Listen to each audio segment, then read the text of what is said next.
السلام علیکم ناظرین، آج ہم بات کریں گے کہ آخر سلمان خان کیوں اس بگ باس شو کو ہوسٹ کرتے ہیں اور ایک سیزن کے کتنے پیسے چارج کرتے ہیں۔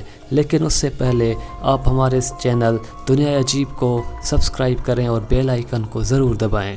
سلمان خان پچھلے 11 سالوں سے اس شو کو ہوسٹ کر رہے ہیں۔ سلمان کئی انٹرویوز میں کہہ چکے ہیں کہ وہ یہ شو ہوسٹ کرنا نہیں چاہتے ہیں، لیکن میکرز چینل کے کہنے پر اور اپنی 11 سال کی ایسوسی ایشن کی وجہ سے انہیں بگ باس شو ہوسٹ کرنے کی حامی بھرنی پڑتی ہے۔ یہ چہرے کا ایک رخ ہے۔ دوسری وجہ، کیا آپ کو پتہ ہے کہ سلمان خان بگ باس کے ایک سیزن کے کتنے پیسے چارج کرتے ہیں؟ سلمان خان 13 سیزن کے ایک ایپیسوڈ کرنے کے 15 کروڑ روپے چارج کرتے تھے، مطلب کہ ایک ہفتے میں 2 دن ویکینڈ کے وار کو ہوسٹ کر کے 30 کروڑ روپے چارج کرتے تھے، اور پورے 13 سیزن کو ہوسٹ کرنے کے سلمان خان نے 400 کروڑ روپے چارج کیے تھے۔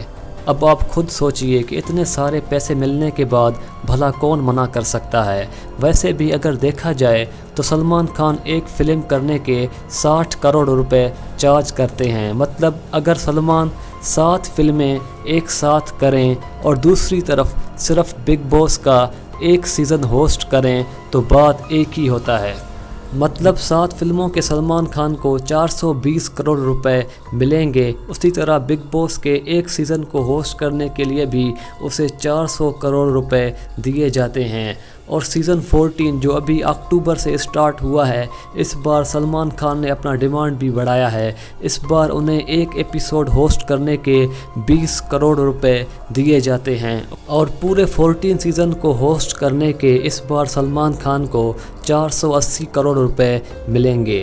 ناظرین، بگ باس شو کا یہی مقصد ہے کہ لوگوں میں فحاشی، بے حیائی اور خود غرضی کو پروموٹ کرے، اور لوگوں کے دماغ کو اس طرح سے ٹرین کرے کہ یہ تمام گناہ انہیں گناہ ہی نہ لگیں۔ اگر آپ کو ہمارا یہ ویڈیو پسند آیا ہے تو اس ویڈیو کو لائک اور شیئر کریں۔